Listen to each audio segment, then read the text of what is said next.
सच एक है, उसे अनेक ढंग से अनेक विधाओं से कहा गया है। सच में कोई द्वैत नहीं है, सच में कोई अलग मत नहीं है। जो सत्य है, सत्य के प्रति कोई द्वैत, अद्वैत, शुद्धाद्वैत, द्वैताद्वैत, विशिष्टाद्वैत कोई अलग स्वीकृति नहीं, ढंग अलग है, विधा अलग है। सच एक है, एकम सद विप्रा बहुधा वदन्ति। शास्त्र कहते हैं कि सच तो एक ही है। विप्रा जो ज्ञानी है, गुणी है, संस्कारवान है, प्रज्ञावान पुरुष है, उनकी अपनी अनुभूतियां अलग अलग हैं, क्योंकि उनके प्रारंभ कब किन परिस्थितियों से हुए, उनकी साधना का प्रारंभ, उनकी भूमिकाएं, उनकी चित्त की अवस्था,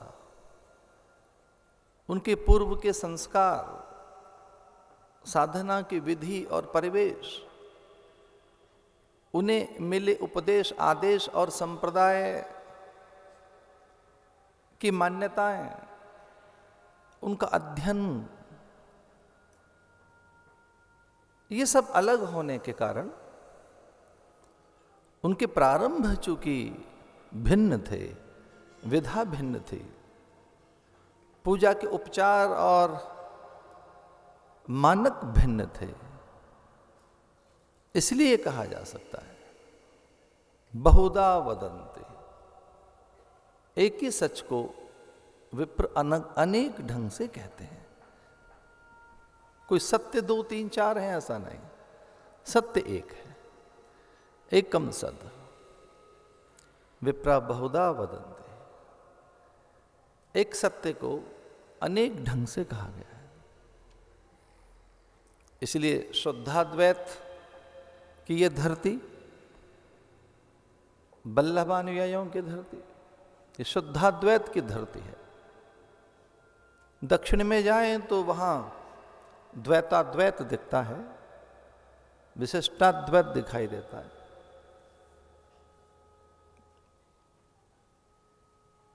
भगवान शंकराचार्य के निकट पहुंचे गिरिकंदराओं की ओर तो वहां द्वैत नहीं, अद्वैत दिखता है।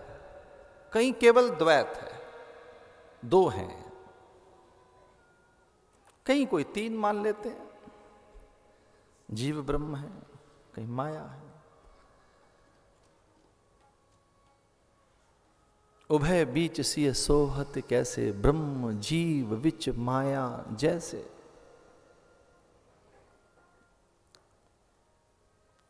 कहीं जीव को, ब्रह्म को, माया को, जगन्नाथ को, जग को, उसकी लीला को अलग अलग रूपों में माना गया है। किसी ने कहा सब एक है, अद्वैत, कोई द्वैत नहीं है, सब एक ही है। वही निमित्त कारण है, वही उपादान कारण। फिर ऐसा भी अनुभव में आया ऋषियों को कि न वो निमित्त कारण है, न उपादान कारण, वो उससे भी परे है। ये विशुद्ध अद्वैत है, अद्वैत। वो न निमित्त कारण है, न उपादान कारण। माटी से अलग अलग अलग अलग पात्र दिखाई देते हैं, कुल्हड़, सकोरा, घड़ा, सुराही, दीपक, देखने में अलग अलग लग रहे हैं, पर उसका देखें, कारण देखें, निमित्त देखें, कहां से वो जन्मा है, उसका मूल देखें। तो माटी से जो अलग अलग पात्र बने, मृत्तिका से जो अलग अलग पात्र बने, देखने में अलग अलग, गुण धर्म अलग अलग, प्रकृति अलग अलग, प्रयोग अलग अलग है, पूरा जीवन अलग दिखता है उनका। घड़ा, सुराही, कुल्हड़, दीपक, वो एक साथ रख दिए जाएं तो अलग दिखते हैं, और उन्हें एक साथ तोड़ दिया जाए तो फिर ठीक रहे, एक जैसे लगते हैं। उनका सच भी एक दिखाई देता है कि तो माटी है। तो क्या सही है ये तो कहना, दंभ हो जाता है कभी कभी। पर कोई एकदम अद्वैत, शुद्ध अद्वैत, उसमें भी किसी ने अतिमानस की बात कही अरविंदो ने, तो कोई विचार से परे आनंद की ओर भागा जी कृष्णामूर्ति। वेदांत में भी एक विधाई नव वेदांत। पर ये धरती शुद्धाद्वैत की धरती, ये धरती भगवान श्रीनाथ जी की उपासना शुद्धाद्वैत, पुष्टि मार्गी। उसका एक ही मर्म है, वो माधुर्य उपासक है, उन्हें माधुर्य दिखाई दिया भगवान का। हर चीज में माधुर्य ढूंढो। शंकराचार्य ने आनंद ढूंढ लिया। बुद्ध कहता है दुख है चारों ओर, जन्म मृत्यु जरा व्याधि दुख दोषानु दर्शनम। सब जगह दुख है, जन्म के साथ दुख है। बालक जन्म के साथ ही रोता है, जग से जब विदा होता है तो परिजन रोते हैं, आंसू बने रहते हैं, दुख बना रहता है, वेदना पल पल रहती है। वेदना से मुक्ति कहाँ? किसी न किसी रूप में कष्ट आसपास ही तो मंडराते रहते हैं। एक बड़े अच्छे विचारक ने कहा कि वो अगर परिंदे हैं, पंछी हैं, दुख द्वंद्व, तो उनके लिए दाने हमारे आसपास होंगे, आहार कहीं हमारे आसपास है। अगर वो द्वंद्व या दुख पंछी हैं, विहग हैं, तो उनके लिए चुगना आपके आसपास है कहीं। वो कहीं आप दाने बिछाए बैठे हैं, इसलिए वो उतर के आपके आसपास आते हैं। फिर उन्हें अभ्यास हो जाता है कि यहां आहार मिलेगा।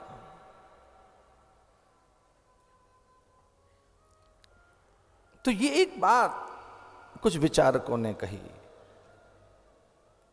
कि ऐसा एक प्रयास हो अपने द्वारा कि हम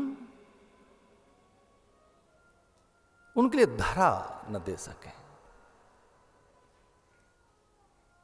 एक वंध्या धरा, एक उर्वरा उन्हें मिल नहीं पाए, उपजाऊ धरा। द्वंद्व के लिए एक धरा हम न दें कि द्वंद्व वहां विकसित हों, दुख वहां पलें, बढ़ें, जगें, उपजें। दुखों के लिए एक उपजाऊ जमीन हम तैयार करें, ऐसा न हो। दुख के लिए जो एक उर्वरा धरा है, उर्वरा धरा, वो हम न बनाए, वंध्या कर दें उसे। बंजर भूमि, इसलिए अगर बंजरता है तो फिर वो वहां पलते नहीं। तो एक विशिष्टाद्वैत है, द्वैताद्वैत है, द्वैत है, अद्वैत है। ये धरती है शुद्धाद्वैत की, शुद्धाद्वैत।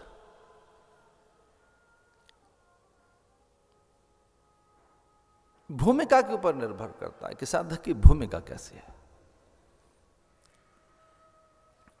साधन विधि कैसी है। और ये बड़ी बात है कि कोई विधि न हो, अविधि पूर्वक आप कुछ करें। शास्त्र उसके लिए निर्देश करता है कि अविधि पूर्वक न हो, जो हो विधि पूर्वक हो। अविधि पूर्वक करोगी तो कुशलता नहीं रह पाएगी, निर्माण नहीं होगा, परिणाम अच्छे नहीं आएंगे, श्रम अधिक होगा, समय अधिक लगेगा, प्राप्ति होगी या नहीं कहना कठिन है। इसलिए विधि, और अगर कोई विधि है तो उसके साथ एक निषेध है कि ये न हो। विधि निषेध के साथ जीती है कि ऐसा नहीं होना चाहिए, ऐसा हो, ये विधि है। इसे शौचाचार की कोई विधि है। जीवन कुछ विधियों के आसपास जीने का नाम है। तो जैसी विधियां हैं, जैसे विधान हैं, फिर वो तय हैं कि ऐसे सोपान आएंगे। मार्ग के अनुभव ऐसे होंगे, ये अनुभव आएंगे। अगर आप योगी हैं, यम नियम आसन प्राणायाम प्रत्याहार धारणा के बाद ये ध्यान का अनुभव बनेगा, ये समाधि का अनुभव बनेगा। समाधि में निर्विकल्प अवस्था ये होगी, सविकल्प अवस्था ये होगी, निर्वितर्क अवस्था ऐसी होगी, सवितर्क अवस्था ऐसी होगी, निर्बीज अवस्था ऐसी होगी, सबीज अवस्था ऐसी होगी। निर्विचार अवस्था ये है और सविचार अवस्था ये है। ये विक्षेप है, ये लय है, ये तंद्रा है, ये मूर्छा है, ये अचेतता है, ये उन्माद है, ये जड़ता है, ये देह अध्यास है, ये योग निद्रा है और ये निद्रा है और ये पूरी निद्रा है। इसे जो ध्यान के अभ्यासी हैं, ध्यान के अभ्यासियों के लिए उन्हें अनुभव बता दिया कि मूर्छा में, तंद्रा में, अचेतता में, उन्माद में, जड़ता में, देह अध्यास में, प्रमाद में, आलस्य में, लय में, विक्षेप में, ये अवस्थाओं का अंतर है। ये अनुभव होंगे आपको। ये लयता है, ये क्षय है, विक्षेप है, ये आवरण है, ये जड़ता है, ये तंद्रा है, ये मूर्छा है, ये पूरी निद्रा है। और ना, ये निद्रा नहीं है, ये योग निद्रा है। इसके बाद में कोई धारणा है, फिर धारणाएं स्पष्ट हो गई। एक जगह लगातार चित्त बार बार लौट कर आए, बार बार ये धारणा हो गई और वहां टिक जाने का नाम ध्यान है। लेकिन क्या ये समाधि है? ना, समाधि बिल्कुल अलग है। फिर कैसे आप साधक हैं तो समाधि में परिणाम कैसे आएंगे? समाधि के अनुभव क्या होंगे? वो निर्विकल्प अवस्था है या सविकल्प अवस्था है? वो जो निर्वितर्क अवस्था है वो कैसी होगी? वो निर्बीज अवस्था, निर्विचार अवस्था, उसमें फिर बुद्धि कहाँ रहेगी, मन कहाँ रहेगा? फिर मन और बुद्धि की स्थितियां कहाँ होंगी? चित्त कौन सी स्थिति में रहेगा, कौन सी अवस्था में रहेगा? चित्त में कोई क्षिप्तता विक्षिप्तता रहेगी, कोई लय रहेगा, या वो मूढ़ रहेगा या एकाग्र रहेगा? हाँ, समाधि से पहले एकाग्रता रह सकती है। और एकाग्रता का चरम जब आएगा, जब कहीं कोई विषय और उसकी ध्वनि और उसका स्पर्श न रह जाए, केवल आनंद हो, तब वो समाधि की ओर हैं हम। पर कौन सी और कैसी समाधि, ये तभी तो चलेगा ये अनुभव आगे, जब कोई विधि होगी, कोई विधि होगी। और वो एक दिन नहीं, लगातार, जब उस विधि के अनुसार कोई अभ्यास होगा। अगर आप योगी हैं तो कोई ध्यान का सुख चाहे कि ध्यान में हम चाहते हैं ध्यान का सुख, तो ध्यान के बाद समाधि। तो समाधि की कैसी अवस्था? समाधि माने आधि व्याधि उपाधि में समाधि। कोई आधि आप में न रहे। आधि व्याधि उपाधि में सम। फिर ऐसी समता को योग भी कह दिया भगवान ने, समत्वम योग उच्यते। ऐसी कोई समता आप में आ गई, उसको योग की संज्ञा दी भगवान ने। भगवान ने कहा ये योग भी है एक प्रकार से। समत्वम योग उच्यते, ये योग। तो कैसे आप साधक हैं, कौन सी आपकी विधि है, कैसी सपर्या अर्चा पूजा है, कौन सा विधान है, किस मत के अनुयायी हैं, किस सिद्धांत के आप अनुयायी हैं? इसलिए बुरी चीज नहीं है ये संप्रदाय। संप्रदायों का अपना एक अनुशासन है, उनके अनुसार जीवन है कि मंत्र इष्ट कैसा हो, फिर कैसा मंत्र है, इष्ट कौन है, विधि क्या है, पूजा और उसके नियम क्या हैं। इसलिए ये जितने भी संप्रदाय हैं जो शुद्धाद्वैत या द्वैताद्वैत या अद्वैत और द्वैत या विशिष्टाद्वैत, इनके जो आचार्य हुए हैं, मध्व, रामानुज, रामानंद, वल्लभ, निम्बार्क, शंकराचार्य, उन्होंने बताया कि ये विधियां हैं। एकम सद विप्रा बहुधा वदन्ति, सच एक है और विद्वानों से अनेक ढंग से कहते हैं, एक ही सच है। तो जो सत्यान्वेषी हैं, जिनमें सत्यान्वेषण है, जो सत्य की तत्परता, सत्य की उत्सुकता, सत्य के लिए भारी जिज्ञासा रखते हैं, उनको साधक कहा गया, उन्हें मुमुक्षु कहा गया। उपनिषद यहीं से आरंभ होते हैं, अथा तो ब्रह्म जिज्ञासा। फिर यहां से उपनिषद आरंभ करता है, यहां से उपनिषदों का आरंभ होता है। अथा तो ब्रह्म जिज्ञासा, ब्रह्म सूत्र यहां से चलता है, जो ब्रह्म सूत्र है यहां से। अथा तो ब्रह्म जिज्ञासा, आओ अब उसको देखें, जिज्ञासा करें उसकी, वो अब मांग बन गया हमारी। तो जो मुमुक्षु हैं, सत्य पिपासु कौन? जिसमें सत्य की आकांक्षा, सत्य की प्यास पैदा हो गई है, उसे मुमुक्षु कहते हैं। जो दुर्लभ होता है, दुर्लभ, मनुष्याणाम सहस्त्रेषु, हजारों मनुष्यों में से कोई एक उपासक, पाठक, अर्चक, जापक होता है, कोई एक। उन हजार में से कोई एक, कोई थोड़ी गंभीरता रखने वाला होता है, फिर उनमें से कोई एक। मनुष्याणाम सहस्त्रेषु, हजारों मनुष्यों में से तो कोई एक, कहीं कोई आध्यात्मिक अभिप्सा अपने भीतर पाता है। फिर उन ऐसे हजार में से कोई एक, कोई तत्परता पाता है। फिर उन हजारों में से कोई एक मुमुक्षु दिखाई देता है। मनुष्याणाम सहस्त्रेषु, हजारों मनुष्यों में से कोई एक अध्यात्म की उत्सुकता वाले होते हैं, उसकी तत्परता वाले नहीं, कि उसमें उसका गांभीर्य हो, सच को जानने की प्यास हो, सच को जानने के लिए कोई बड़ी उनके भीतर में गहरी प्यास हो, उनमें कोई एक अभीप्सा, आकांक्षा, तत्परता, व्याकुलता, गांभीर्य, कोई एक बड़ी उत्सुकता, निरंतर वो ये लौ लगी रहे उनमें, एक आग उनमें लगी रहे निरंतर। उनका तकिया गीला हो जाए, हर पल उनके आंसू निकलते रहें, हर पल आंखें गीली रहें। बाबुल बैद बुलाया, पकड़ दिखाई मोरी बाह, मूरख बैद मरम नहीं जाने, दर्द कलेजे मां। बैद जाने क्या मां? बैद को नहीं पता मां दर्द क्या है।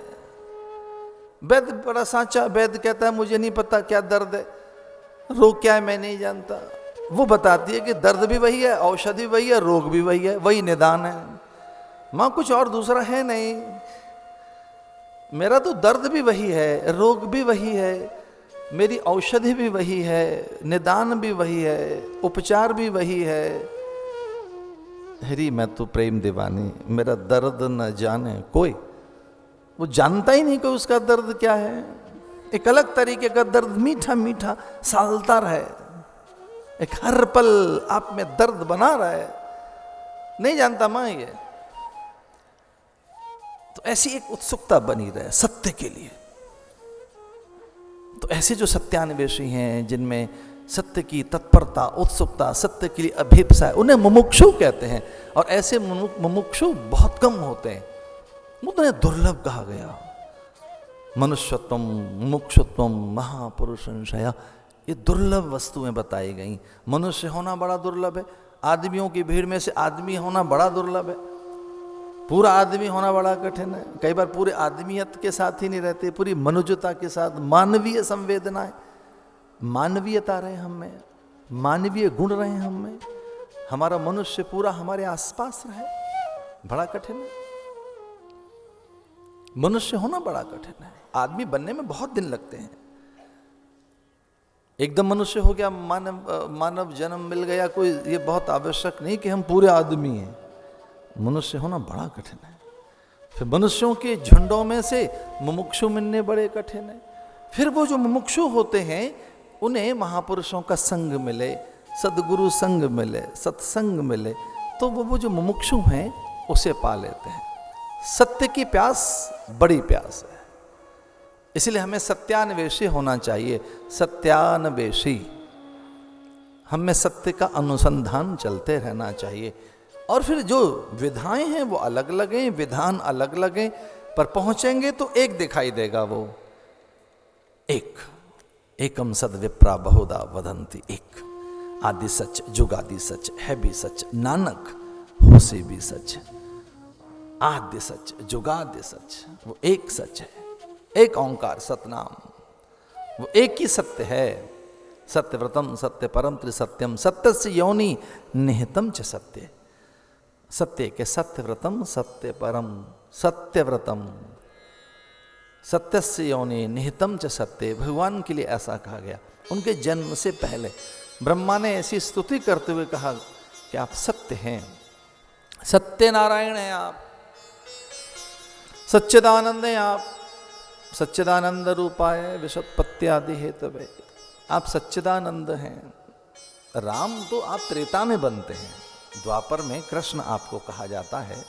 धरती मापने चलें तो कोई वामन कह देता है, धरती का उद्धार करने चलें तो वराह बन जाते हो। प्रलय के आहट का संकेत, प्रलय की आहट देने के लिए कोई उपदेश देने चलो तो मीन अवतार धारण करते हैं।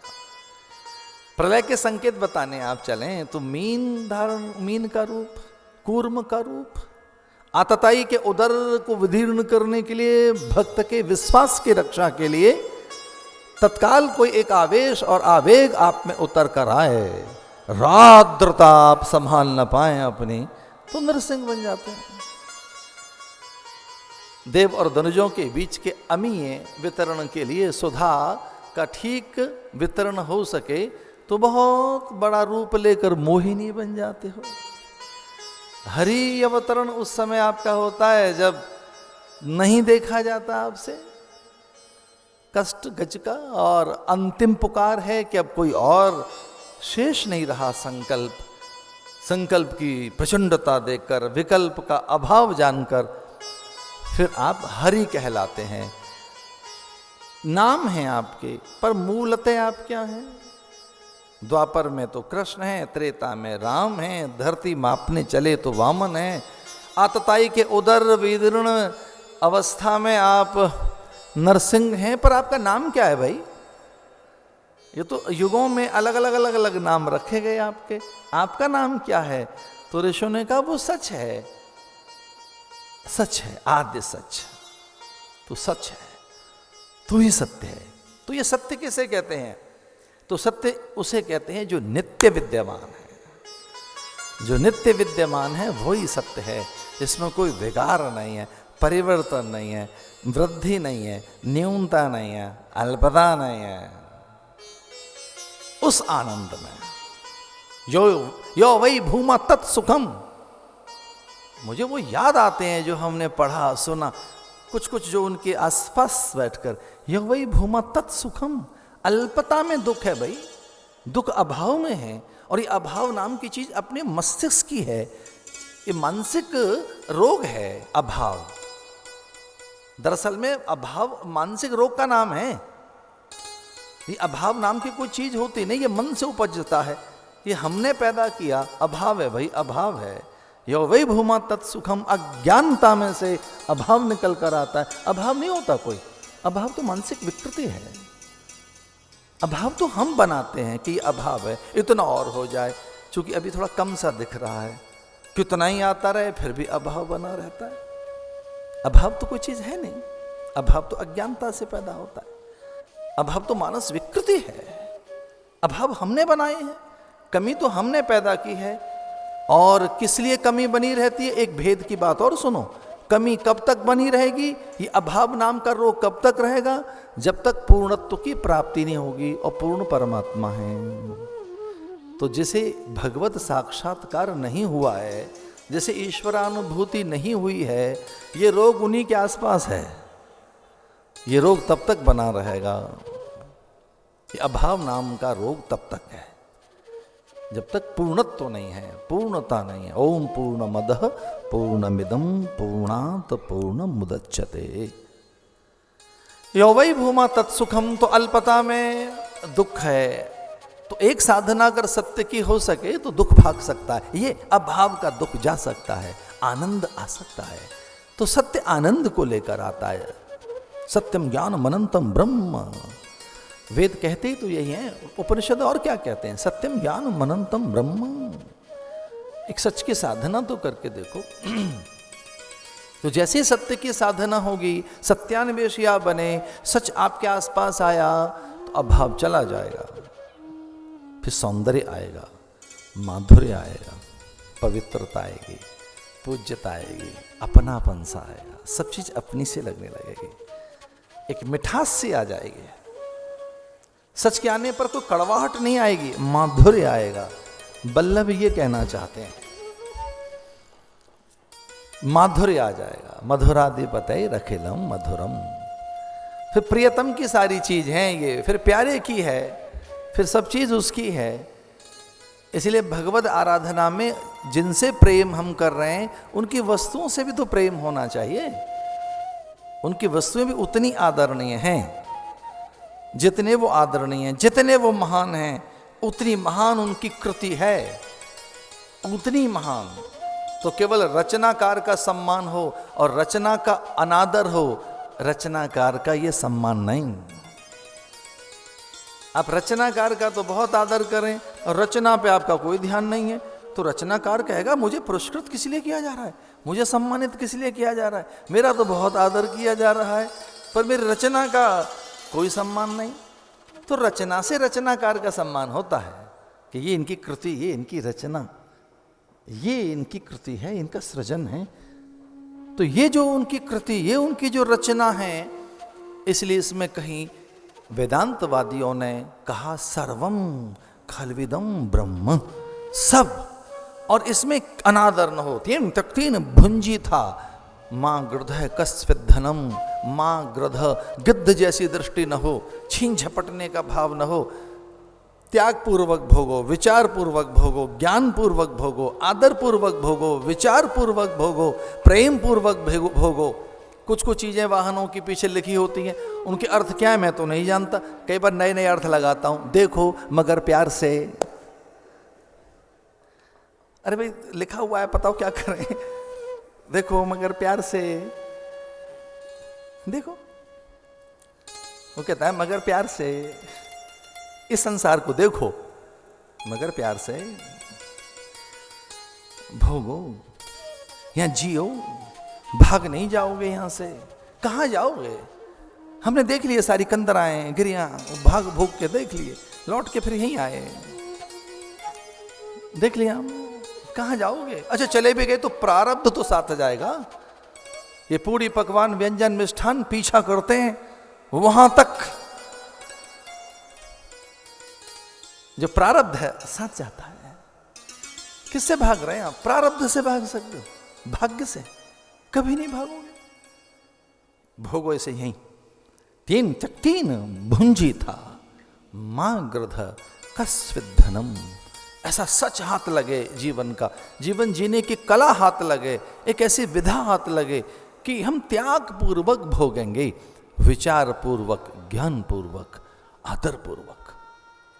एक भी सांस ऐसी न हो जो व्यर्थ में हो, वृथा हो, व्यथा हो, ऐसी यों ही जब भोगना है तो त्याग पूर्वक।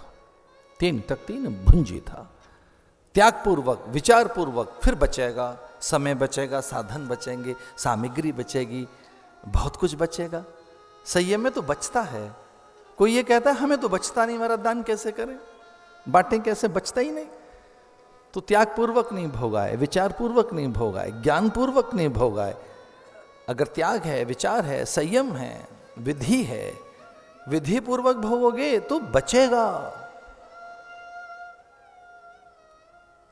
सांसें बचेंगी इतनी, विधि पूर्वक सांस लेनी सीख गए तो। हमको तो किसी एक बहुत बड़े वैज्ञानिक ने 2 साल पहले इतना तक बताया कि सांस लेने का ढंग नहीं आता कई लोगों को, सांसें लेने नहीं आती।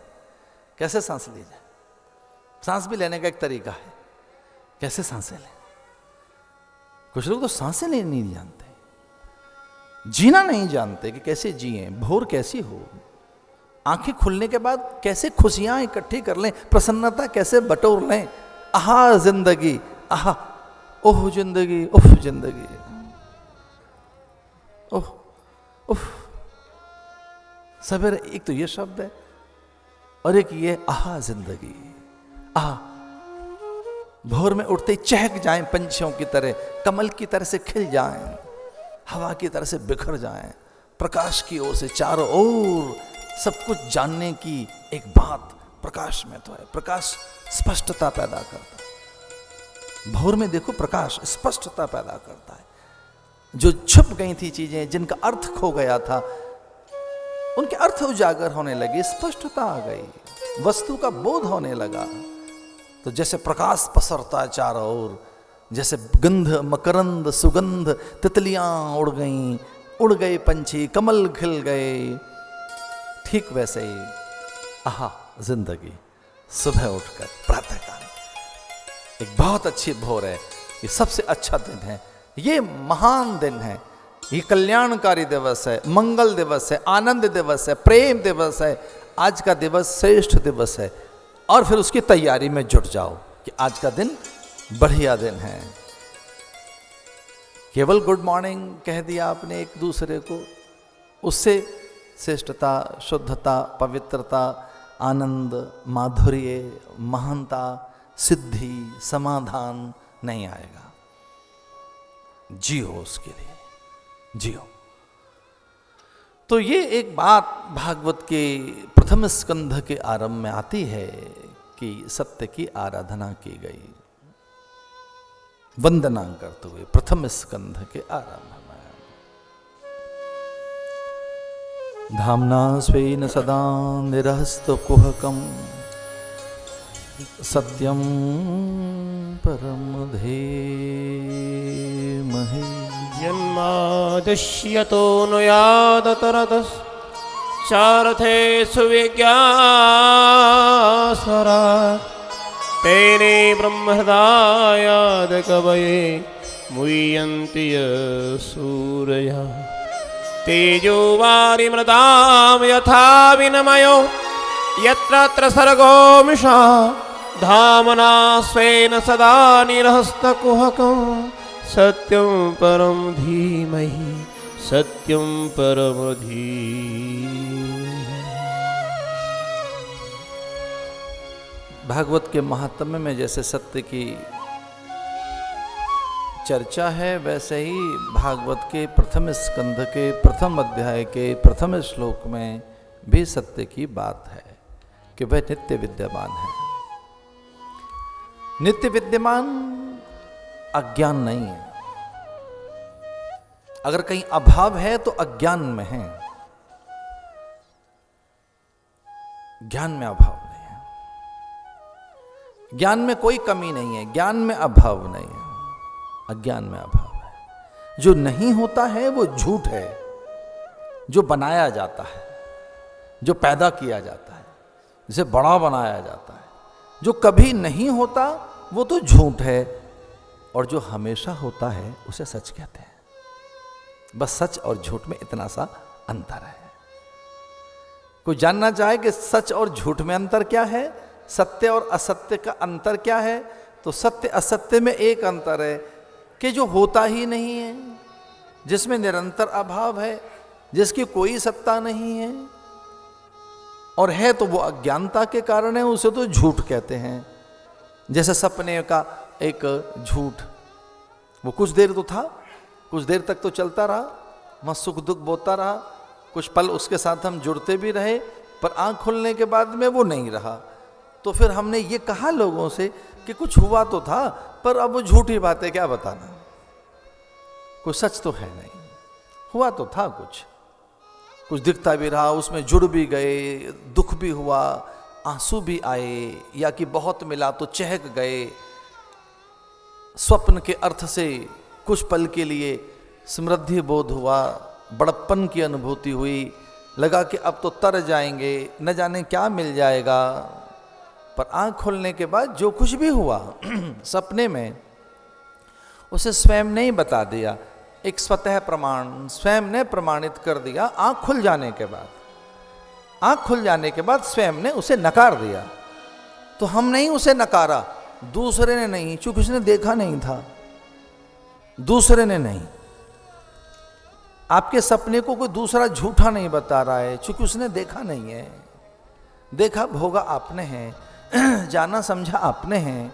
तो जो कुछ भी सपने में आपने भोगा है, वो सब स्वप्न में जो कुछ भी हुआ है, स्वप्न में जो कुछ हुआ है, कि उसकी आंखें खुल जाने के बाद तो कई बार लज्जा का बोध होता है। अरे स्वप्न में भी ऐसा हो जाता है कभी कभी, स्वप्न में अनेक विकृतियां, स्वप्न के अनेक विकार, स्वप्न में नाना प्रकार के दोष और दमित कामनाएं, स्वप्न में अनेक कामनाएं और वासनाएं जागती हैं स्वप्न में। और स्वप्न में वो न जाने कहां तक पहुंचाती हैं। आंखें खुल जाने के बाद कई बार स्वप्न पर व्यक्ति लज्जित होता है। स्वप्न में जो कुछ हुआ उस पर लज्जित होता है, कैसे चौर कर्म हमने किया, इंद्रियां हमारी बहक गई, हम झूठ बोल रहे थे। और कभी कभी स्वप्न में अगर श्रेष्ठता सिद्ध हुई है तो गौरवानुभूति होती है, हर्षानुभूति होती है कि देखो स्वप्न में ही सही पर एक महान कार्य तो हमसे हो गया, स्वप्न में ही सही पर झूठा था, आपने उसे नकार दिया। त्रिसर्गो मृषा, तीनों अवस्थाओं में झूठ जैसा तब रहता है, तीनों अवस्थाएं झूठी तब हैं कब, जब अज्ञानता है। इसलिए कोई दुख जैसी सत्ता तब तक रहती है जब तक सच नहीं आता पास। इसे बहुत से दुख तब तक बने हुए हैं जब तक जीवन का सच हाथ नहीं लगा। जीवन के सच में दुख भाग खड़े होंगे, फिर वो उसी समय चले जाएंगे, उसी समय उनका अवसान हो जाएगा। जैसे आंखें खुलते ही स्वप्न का झूठ और स्वप्न के झूठ से मिला दुख खो गया, आंखें खुल गई। वैसे ही जीवन का सच हाथ लगते ही आपके यहां एक ही चीज जाएगी, उसका नाम है अभाव, और सत्य की स्थिति में आनंद। जीवन दुख के लिए, आनंद के लिए, जीवन तो आनंद के लिए, जीवन तो प्रसन्नता के लिए, तो वंचित क्यों हैं हम, ये ढूंढना है। इसी के लिए भागवत की कथा का प्रथम स्कंद कपाट खोलता है। सत्य की आराधना करते हुए भागवत के प्रथम स्कंद में हम चलें तो पांडवों के आसपास विजय दिखाई देती है, कौरवों का नाश दिखाई देता है, कुछ गिने चुने प्राणी रह गए, बाकी सब तो निपट गए, सब काल के गाल में समा गए। काल व्याल मुख ग्रास संसार निर्णास हे तबे। यहाँ एक चक्की चल रही है, काल व्याल मुख ग्रास, एक सर्प की कल्पना की गई है भागवत में, बड़े सर्प की। काल व्याल, व्याल कहते हैं सर्प को, मुखग्रास, भागवत में एक बड़े अजगर की, बड़े सर्प की कल्पना की गई है। और वो कोई और सर्प नहीं, काल सर्प की, काल रूपी एक सर्प की, काल व्याल, और उसके मुखग्रास, उसके मुख के कौर की कल्पना की गई, काल के कौर की कल्पना की गई है। और वो कौन है कार का कौल, हम सब, ये पूरा जग उसका ग्रास है। पूरा जग, जो कुछ भी दिखाई देता है इस जग में, इस पूरे संसार में जो कुछ दिखाई देता है वो काल के गाल का, काल के मुख का ग्रास है। काल व्याल मुख ग्रास संसार निर्णासे तबे। काल व्याल मुख ग्रास संसार निर्णास हे तबे। श्रीमद्भागवत शास्त्रम कलौ कीरे। और इस ग्रास से बचना हो, हम ग्रास न बन पाए, काल पीस न दे हमें, काल के जबड़े में हम बच कैसे जाएं, जन्म मरण से मुक्त कैसे हों। श्रीमद्भागवत शास्त्रम कलौ कीरेण भाषितम। कलयुग के प्राणियों के लिए भगवान ने विशेष कृपा करके ये कुछ बातें बताई हैं कि यहाँ बचना हो तो इसकी शरण में आइए। श्रीमद्भागवत शास्त्रम, भागवत शास्त्रम, भागवत की शरण में आइए और देखिए कुछ आपको विधान मिल जाएगा, कुछ युक्तियाँ मिल जाएंगी, कुछ प्रयोग करने के अवसर आपके हाथ लगेंगे और कृपा अनुभव बन जाएगी। बहुत से लोग एक बात कहते सुनते दिखाई देते हैं, भगवान आपकी कृपा कब होगी, कृपा कब होगी, आपका अनुग्रह कब होगा। कुछ समझदार ऐसे भी कहते हुए सुने, भगवान आपकी कृपा तो है, वो अनुभव कब बनेगी। कृपा तो है भगवान की, तो कुछ तो ये कहते रहते हैं भगवान आपकी कृपा कब होगी, भगवान आपकी कृपा कब होगी। और कुछ एक दो चार ऐसे भी हैं जो ऐसा कहते रहते हैं कि हे प्रभु कृपा तो है आपकी, वो अनुभव कब बनेगी, हमारा अनुभव कब होगी।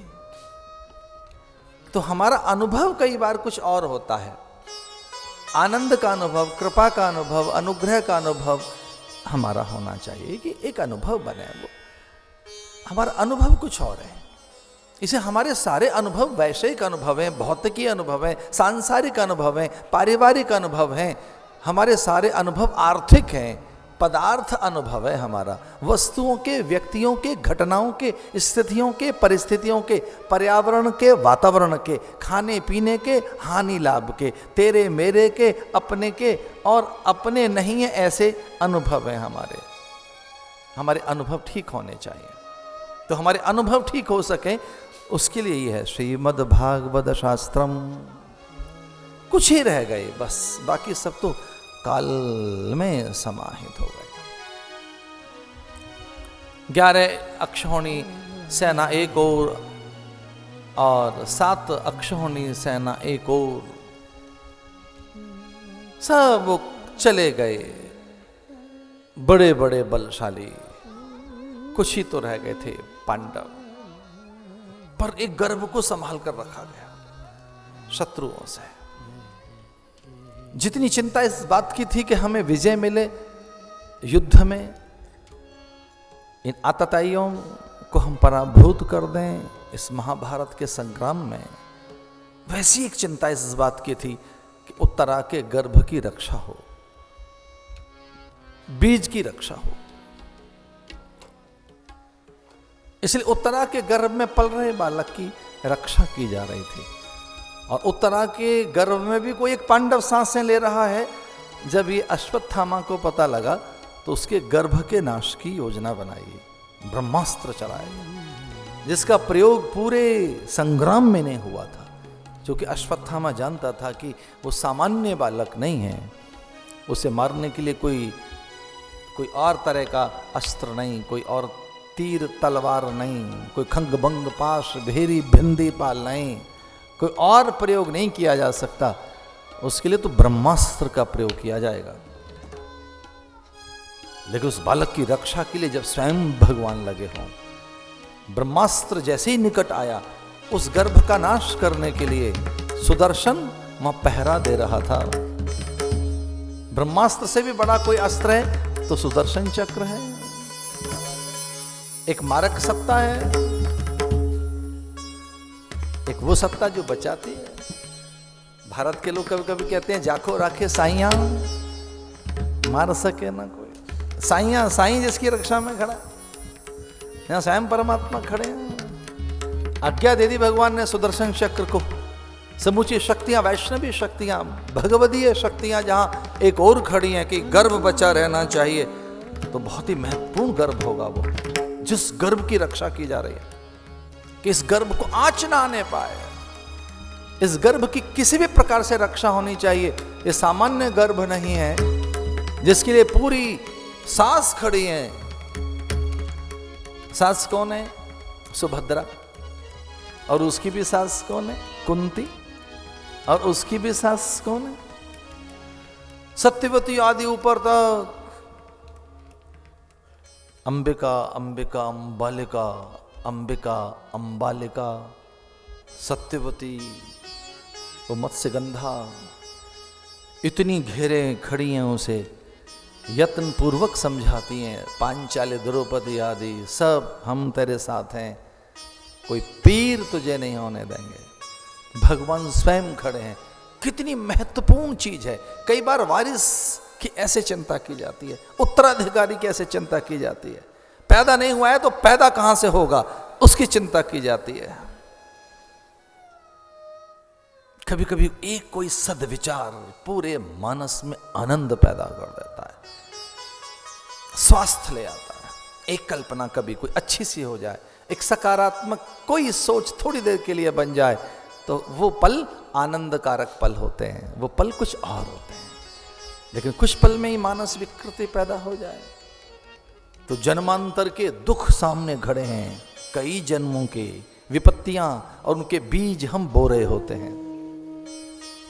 ये तो महाराज यंत्रों का युग है। कोई छोटा मोटा वायरस चला जाए तो किस तरह से वो यंत्रों में विकार पैदा कर देता है। एक छोटा सा वायरस कोई चला जाए तो वो कैसे गुणनफल उसका मल्टीपल वो वहां हो, एक से फिर अनेक पैदा हो जाती हैं वो चीजें, एक से अनेक, और वो किस तरह से सारे आंकड़े ध्वस्त कर देता है एक छोटा मोटा वायरस। तो उसके लिए क्या करते हैं, फिर एंटीवायरस लगा देते हैं कि भाई यहाँ कोई विकार ना आने पाए, यहाँ कोई गड़बड़ी ना होने पाए, कुछ ऐसा ना पैदा हो जाए इसके भीतर कि हमारी जो गोपनीयता है, आंकड़े हैं, हमारा जो सारा का सारा इसमें श्रम है, वो सब का सब अस्त व्यस्त हो जाए। इसलिए भागवत का अभी आज मैं संयोग से अध्ययन कर रहा था, तो भगवान ने योजना ऐसी बनाई, वो भगवदीय योजना थी। परीक्षित कुछ और नहीं है, परीक्षित भगवदीय संकल्प है, भागवत संकल्प है। परीक्षित कुछ और नहीं है, भागवत संकल्प है। तो परीक्षित की ऐसे रक्षा की जा रही है पराशक्तियों के द्वारा, परमात्मा जिसकी रक्षा कर रहा है। इसलिए जैसे बालक का जन्म हुआ तो उसका नाम रखा गया परीक्षित। परीक्षित, उस गर्भ से जो बालक जन्मा, जो ब्रह्मास्त्र से भी बच गया था। एक तो बात यह कि जन्म से पहले जिसको मारने की चेष्टा की जा रही थी, अभी पैदा नहीं हुआ और वो मर जाए, तो अभी पैदा भी कहां हुआ है बालक कि उसे मारा जा रहा है।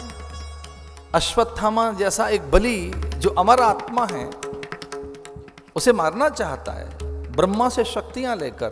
तो ब्राह्मी शक्तियां जो जन्म के लिए हैं, वो मारने के लिए नहीं है। ब्रह्मा उत्पादक हैं, जैवोत्पादक, जैवोत्पत्ति के निमित्त ब्रह्मा, उनकी सारी शक्तियां लेकर, और जिसे मारना चाहते थे उसके लिए ईश्वर खड़ा है। तो इसका अर्थ यह है कि परीक्षित भागवत संकल्प है, ईश्वरीय संकल्प है, ईश्वरीय योजना और ईश्वरीय संकल्प की सिद्धि या उसकी साकारता का एक निमित्त है परीक्षित। परीक्षित कुछ और नहीं है, भगवदीय संकल्प और उनकी योजना को साकार करने के लिए, भगवत कार्य सिद्धि के लिए, ईश्वरीय कार्य निरूपित करने के लिए वो एक निमित्त है। हम किस निमित्त हैं इस धरती पर, ये देखना है। हमारा निमित्त क्या है, हम किस निमित्त हैं, हमारा प्रयोग किस रूप में किया जा रहा है। अगर ठीक है हम, तो हमारा प्रयोग हो सकता है, हमारा उपयोग हो सकता है, हमें माध्यम बनाया जा सकता है, हमें निमित्त बनाया जा सकता है, हमें चुना जा सकता है। अगर हम अच्छे हैं तो धरती पर श्रेष्ठ सत्ता का चयन होता है, प्रतिभाओं का चयन होता है, इसलिए भगवान ने चुना। तो परीक्षित का अर्थ है पराशक्तियों के द्वारा, प्राज्ञ शक्ति के द्वारा, परासत्ता के द्वारा जो अभिरक्षित है, सुरक्षित है, संरक्षित है, वो परीक्षित। तो बालक का नाम रखा गया परीक्षित। पर उसकी प्रतीक्षा भी बड़ी की जा रही थी। कुछ लोग समय की प्रतीक्षा करते हैं, काल की प्रतीक्षा करते हैं। विद्वानों के द्वारा, गुणी चतुर और मनीषियों के द्वारा, महापुरुषों के द्वारा जिसकी बड़ी प्रतीक्षा की जा रही थी धरती पर, जो त्रिकालदर्शी महात्मा थे, जो ऐसा जानते थे कि सब कुछ तो हमने पा लिया है, पर भागवत अभी हमसे दूर है और भागवत के लिए परीक्षित निमित्त बनेगा। तो गिरिकंदराओं में वो पल्लवों की ओट में चुपके से बैठे हैं और तत्काल न अपनी सम्मति दे रहे हैं, न संस्तुति दे रहे हैं, न अपनी टिप्पणी दे रहे हैं, न अपनी प्रतिक्रियाएं दे रहे हैं, न अपने सुझाव दे रहे हैं, और चुपचाप बैठे हैं। इसलिए मुझे हनुमान जी की बात बड़ी अच्छी लगती है, तरु पल्लव महु रहा लुकाई। वो विचार करते रहते हैं पल्लवों की ओट में कि क्या करें। ये समय कुछ ऐसा है कि विद्वान नहीं रहे, गुणी नहीं रहे, मनीषी नहीं है, अर्थशास्त्री नहीं है, समाजशास्त्री नहीं है, सुधारक विचारक हो गए, ऐसा नहीं है। वो पल्लवों की ओट में हैं, समय की प्रतीक्षा कर रहे हैं। कई बार ज्ञानी समय की प्रतीक्षा करता है। एकदम प्रतिक्रिया देनी बंद करो अपनी, किसी भी परिस्थिति में, परिवेश में, और किसी भी प्रकार की कोई ऐसी दशा स्थिति हो, कोई ऐसा दृश्य हो जो अनुकूल नहीं है, तो तत्काल प्रतिक्रियाएं मत दो, प्रतीक्षा करो। जितना कम बोलोगे उतना अधिक लाभ में रहोगे। लाभान्वित वो होता है जो सुनता जाता है, बोलता कम है। और मौन का अर्थ यानी कभी ना बोलें, लेकिन सही समय पर बोलें। कोई मुझसे पूछे कि समझने के लिए, जानने के लिए और लाभ के लिए कौन सी दिशा है, तो पहले सुनो, सुनते रहो, देखते रहो, वॉच करते रहो, ऑब्जर्व करते रहो, एक अंडरस्टैंडिंग बनाइए और फिर जरा मुंह खोलिए, फिर मुंह खोलिए। तरु पल्लव मुंह रहा लुकाई, करें विचार करूं का भाई। विचार करते रहो, विचार करते रहो। तो बहुत से महापुरुष विचार कर रहे थे गिरिकंदराओं में, और बड़े बड़े ऋषि मुनि अपने आश्रमों में, कुटियाओं में, सरोवरों के तट पर बैठकर मौन में हैं। उनसे पूछते थे कुछ लोग कि ये प्रतीक्षा किसकी की जा रही है, कुछ प्रतीक्षा सी में हैं आप। तो वो कहते हाँ, एक बड़ी कुछ घटना यहाँ होने वाली है, उसकी प्रतीक्षा हो रही है। परीक्षित के द्वारा कोई एक घटना होगी, उसकी प्रतीक्षा की जा रही है। तो जिसकी बड़ी प्रतीक्षा की जा रही थी उसका नाम परीक्षित। एक साधक अच्छे समय की प्रतीक्षा करता है, जिसकी पराशक्तियों के द्वारा अभिरक्षा सुरक्षा की गई, उसका नाम है परीक्षित। एक और बात बताएं, जिसकी बड़ी परीक्षा ली गई, बड़ी परीक्षा ली गई, बड़ी चीज की बड़ी परीक्षाएं, छोटी चीज की छोटी परीक्षा। कोई ऐसे कुकम्बर खरीदना हो तो जरा सा उसको ऊपर से कहीं वो काट कर थोड़ा सा घिस घिस के बता देता है, लो भैया ज्यादा कड़वा नहीं है। ऐसे छोटी मोटी चीजों की परीक्षा लेनी हो, फल सूंघ के देख लो, हो गई परीक्षा, मीठा सा है। छू के देख लो, गंध से देख लीजिए, हाँ ठीक ठाक है, सब समझते हैं, दे दो भैया। देखिए सोने की परीक्षा लेनी हो तो सूंघ के पता लग जाएगा। सोने की परीक्षा लेनी हो, सोना महंगा है। कोई छोटा सा फल लेना हो, एक टोकरी फल की, तो एक फल सूंघ के ठीक है, अच्छा है, देखने में भी अच्छे लगे, रंग रूप भी अच्छा है, आकार भी अच्छा है, ऋतु के सीधे सीधे ठीक ठीक फल हैं, कोई एक आध बिगड़ा हुआ होगा, अरे ले चलो। लेकिन अपने सोना सूंघ के तो नहीं लिया, छू कर नहीं लेते। उसके कोई ढंग है परीक्षा के, कई ढंग हैं सोने के, और महंगी चीजों के और भी ढंग हो सकते हैं। रत्नों के कैरेट में तुलते होंगे, वो कैरेट में समझे जाते होंगे। और जीवन तो और भी महंगा है, बहुत महंगा है। इसे जिसकी बड़ी परीक्षा की गई, बड़ी परीक्षा, तो अति परीक्षा जिसकी ली गई उसका नाम परीक्षित।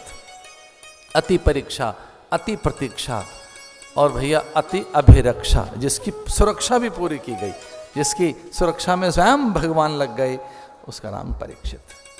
एक और बात है, बड़ी सीधी सी बात है, अगर आप भगवत कार्य सिद्धि के लिए अपने को समर्पित करना चाहते हैं, अगर आप ईश्वरीय कार्य में निमित्त बनना चाहते हो, अगर आप प्रभु के कार्य में अपना योगदान करना चाहते हो, अगर आप कुछ सांसें, कुछ जीवन उसके लिए समर्पित करना चाहते हो, तो पूरी देव सत्ता आपके पास खड़ी हो जाएगी आपकी रक्षा करने के लिए। पूरी देव सत्ता। वो अमृत बांटने के समय मोहिनी बन गया, झीने वस्त्र पहनकर आ गया, इसलिए आ गया कि ये देवता है भाई, इनकी रक्षा करो, इनकी रक्षा करो। छल छोटा मोटा कर रहे हैं कि जी धरती माप लेते हैं, चलो। एक बार वो आपके साथ खड़ा दिखेगा, पर एक भनक लगे, एक धमक जाए, एक गूंज जाए, अनुगूंज जाए, एक छोटी सी वहां कहीं एक छोटी सी भनक चली जाए उनके कानों तक कि आप तैयार हैं, सही हैं, अपने चरित्र से, आचरण से, आप में सत्कर्मों की बड़ी तत्परता है, निरंतर आप सत्कर्मों में रहते हैं। एक भनक चली जाए हल्की सी वहां, तो आपके आसपास देव सत्ता सुरक्षा के लिए खड़ी हो जाएगी आपकी। ऐसे एक प्रकार से वो अज्ञात सहायता होने लगेगी कि ये धर्म कार्य में ये पात्र बनाया जा सकता है। तो परीक्षित के जन्म के समाचार सुनते ही महापुरुषों का प्रभाव ही ऐसा होता है, ये महात्माओं के दर्शन का फल ही ऐसा है कि वैराग्य की अनुभूति होती है, सब कुछ जानने की, सच को समझने की, जंजाल को छोड़ने की कई बार एक भावना पैदा होती है, अरे छोड़ो क्या जंजाल। साधु को देखकर वैराग्य जगता है, साधु को देखकर घर छोड़ने को मन करता है। ऐसे जी कर देखें जरा, साधु को देखकर वैराग आता है। वैराग माने विषयों से विरक्ति होती है, इसी का नाम वैराग्य है। तो संत के दर्शन का फल, महापुरुषों की संगति का फल, सत्संग का फल क्या है? उपरति, वैराग्य का आना विषयों का, और विषयों के पास, विषयों में आपकी आसक्ति का शिथिल होना। तो जो विषय आसक्ति है वो शिथिल होती है। और एक और बात, सारे विषय अलौने से लगने लगते हैं, फीके से लगने लगते हैं। ये महापुरुषों के दर्शन का, संग का प्रभाव होता है। तो जैसे ही परीक्षित का आगमन धरती पर हुआ तो भीतर से वैराग्य जगा युधिष्ठिर के मन में। महत्तपो तप्यमाना परिमिताहारा एकांतशीली। महत्तपो तप्यमाना, खूब तप करना चाहिए। महत्तपो, बड़ा तप करके देखेंगे एक बार तो तपस्वी बन जाऊं मैं। महत्तपो, परिमिताहार, जरा आहार पे भी ध्यान देना चाहिए मुझे। तो साधक किसे कहते हैं? जो अपनी इंद्रियों को शांत करना चाहता हो, जितेंद्रियता की ओर जिसके प्रयासों के बस अब इंद्रियों को लगाम देना है, थाम लेना चाहिए इंद्रियों को। बहुत सुन लिया ऊल जलूल, बहुत देख लिया, बहुत बोल लिया, बड़ा चख लिया, बहुत सब बहुत हो गया, बस करो। तो जरा इंद्रियों को जो साधने लगे, थोड़ा भी इंद्रियों को साधें। ब्रह्मभूत प्रसन्नात्मा, तो प्रसन्नता कहाँ, कैसे खोज लें? प्रसन्नता कहाँ पड़ी है? उस दिशा में जब आप चलोगे तो इंद्रियों को पहले चुप करोगे। इंद्रियां पहले शांत होनी चाहिए। जितेंद्रिय थोड़ा बनने का जब मन करे, इसका अर्थ है महात्माओं की सोहबत का ये असर है, उनके संग का ये रंग है। महत्तपो तप्यमाना परिमिताहारा एकांतशीली, थोड़ा एकांत में रहना सीखें। साधक उन्हें कहते हैं जो बहाने से एकांत ढूंढते हैं, और जो एकांत में भी भीड़ इकट्ठी कर ले। एकांत में भी भीड़, जिन्हें एकांत अच्छा नहीं लगता, इसका अर्थ यह है कि अभी उनमें साधना आरंभ नहीं हुई है। भीड़ में भी जो एकांत ढूंढे, और एकांतशीली, एकांत में कुछ अच्छा करें। अब एकांत है, इसका अर्थ है एकांत का शील। एकांत में पवित्रता, सद्गुण संचय, एकांत में अभ्यास, उसकी दृढ़ता, एकांत में आत्मनिरीक्षण, स्वाध्याय, जप, भगवद चिंतन, एकांत में लाए तो उसका लाभ। एकांत का अपना एक लाभ है। हमारे महाराज जी के तो श्री मुख से एक बार बड़ी सुंदर सी बात निकल गई। मेरे जो विद्या गुरु थे बहुत कम बोलते थे, जो हमारे विद्या गुरु थे बहुत कम बोलते थे महाराज जी, प्राय एकांत में ही रहते थे। पर कोई एक साधक उनके दर्शन करने आए और उन्होंने महाराज को ऐसे ही कह दिया, महाराज बहुत एकांत में रहते हैं। तो महाराज के मुंह से निकला कि हाँ, एकांत औषधि है साधकों के लिए, जो बहुत अधिक विकारों से त्रस्त हैं, विषयों से पस्त हैं, मन इतना घायल है, आहत है, जो मन में बड़ी व्यथा है, उसके लिए औषधि है एकांत।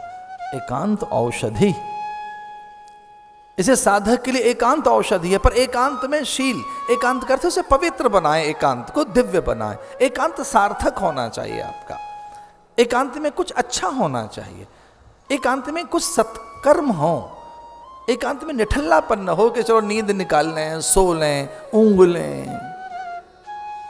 एकांत अच्छा हो, परिमिताहारा एकांतशीली, और सन्यासियों जैसा मन मेरा बन जाए, साधु जैसा मन बन जाए, ऐसा युधिष्ठिर के मन में आया। अपने बालक के, अपने पौत्र के जन्म के समाचार सुनकर ऐसा मन में आया कि एक बार साधु जैसा बन जाए। ये साधु जैसा क्या होता है? ये साधु क्या होते हैं? ये जड़ जैसे होते नहीं, इनमें चैतन्यता होती है। ये अंधे से होते हैं, पूरा नहीं देखते, ये पूरे पूरे बहरे से होते हैं। कोई ऐसा नहीं बहरे होते हैं, कम सुनते हैं। तो साधु का गुण बताया गया कि जो कम से कम सुनते हैं, कम से कम देखते हैं, कम से कम बोलते हैं, न्यूनतम जिनमें चीज़ें होती हैं, ऐसे जड़ांध बघिराकृति, ऐसे अंधा गूंगा बहरा सा जो होता है, सुनकर भी कम सुन रहा है और बोल रहा है गूंगा सा है, कम बोल रहा है। कोई साधु गूंगा नहीं होता, पर अच्छे साधुओं के ये गुण बताए गए कि कम बोलते हैं। और अब हमारे जैसे साधु को कथा सुनानी है तो फिर ज्यादा बोलना पड़ेगा। अब सेवा है, भगवान ने ये सेवा दी है। अभी जब दर्शन करने गए भगवान के राजभोग के, तो वहाँ सेवाएं लगी हुई हैं, सबकी अलग अलग अलग अलग सेवाएं। तो वहाँ जाकर चित्त शांत हो गया कि चलो ठीक है, किसी की सेवा आरती करने की है, पात्र उठाने की है, फूल देने की है, भोग बनाने की है, उच्छिष्ट पात्र साफ करने, आंगन में बोहारी लगानी है, फूल सजाने हैं।